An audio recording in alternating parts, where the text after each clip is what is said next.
কিমানো আৰু ঘৰটোৰ ভিতৰতে সোমাই থাকিম। আজি আহকচোন বিকিপিডিয়া চাবলৈ যাওঁ। ফিল্মখন গানটোৰ কাৰণে ফেমাছ বেছি হৈছে, তথাপিতো অৰ্থও আছে কিন্তু দেই, অৰ্থ নাথাকা নহয়, কিন্তু ফুল কমেডিও আছে। বেছি কথা নকয়, আহকচোন নহ'লে হলৰ ভিতৰলৈ সোমাই যাওঁ। আহক আহক আহক। আজি কিন্তু পুৰা হলটো খালী আছিলে, মাত্ৰ আমিহে। লাষ্টত হ'লগৈ যেনিবা মানুহ। আজি গোটেই চিনেমা হলটোত আমি অকলে। যিসকলে চিনেমাখন চাইছে তেওঁলোকেতো জানিছেই চিনেমাখনৰ কাহিনীটো কি।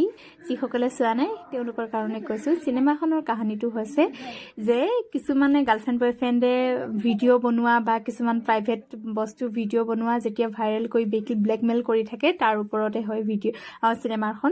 আৰু বহুত বেছি ভাল লাগিলে চাই।